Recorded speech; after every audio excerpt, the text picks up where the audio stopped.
Bonjour. Est-ce que vous savez que lorsque on nous parle aujourd'hui, le son qui parvient à nos oreilles, ce n'est pas le son que le cerveau reçoit. En fait, qu'est-ce qu'on veut dire concrètement? Aujourd'hui, lorsque quelqu'un parle, il y a un son qui est émis et ça parvient aux oreilles.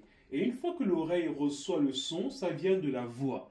Et le problème, c'est que comment on fait pour dire à quelqu'un j'ai compris? C'est parce que la voix qu'on a reçue au niveau de l'oreille, il est transmis au niveau du cerveau grâce à un signal électrique. En fait, ce n'est pas la voix que le cerveau reçoit, mais le cerveau reçoit des signaux électriques. Et comment viennent ces signaux électriques? C'est grâce à trois os qu'on a au niveau de notre oreille. Ces trois os vont convertir la voix en ce signal électrique que le cerveau peut comprendre. Donc ne pensez pas que la voix que vous entendez, c'est ce que le cerveau a compris. Ça vient d'une conversion en signal électrique.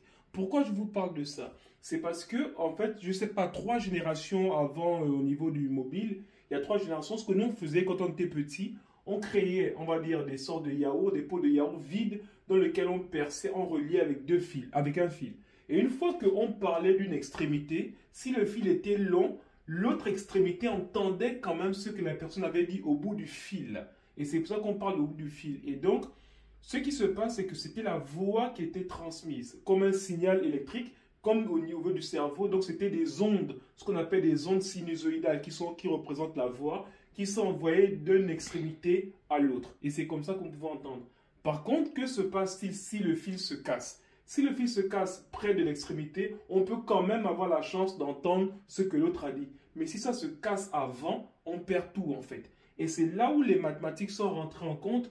Parce que ça, ce genre de signaux, c'était des ondes sinusoïdales, c'est ce que les fonctions qu'on voit tout notre parcours à l'école, qu'on appelle les fonctions f de x. Et donc ces fonctions, ce qu'on parle, c'est que au niveau de la 2G, parce que ça c'était au niveau de la 1G, c'est le même principe qu'ils ont fait. Et maintenant, quand on est passé à la 2G, qu'est-ce qu'ils ont fait? Ils ont décidé de numériser. C'est quoi numériser? C'est juste fragmenter la fonction qui représente la voix qui est envoyée.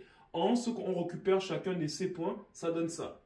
Et là, comme c'est numérisé, ce sont des données mathématiques, c'est plus facile à manipuler. Le problème est que une fois qu'on rentre dans un métro, on soit au sous-sol, le problème c'est que le signal a du mal à nous parvenir. Et c'est pour ça que maintenant ils ont décidé, comme c'est mathématique, on peut doubler, tripler, quadrupler en fait le même signal pour que quand on envoie, c'est plus robuste. Donc c'est pour permettre à ce que le signal puisse quand même nous parvenir malgré les obstacles. Et donc, comment on parle de ça? C'est surtout au niveau maintenant du téléphone, parce que tous les téléphones ont une antenne. Ce trait noir représente une antenne. Chaque téléphone a une antenne. Mais avec le temps, au niveau de la 4G, comme le signal était un peu faible au niveau de la 4G, on a décidé de mettre deux antennes. Ça veut dire une antenne en haut, une antenne en bas, pour doubler la capacité du signal.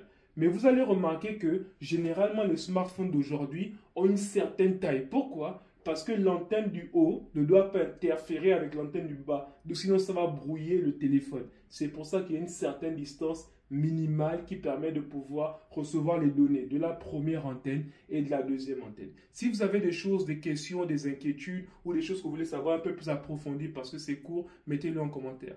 Merci.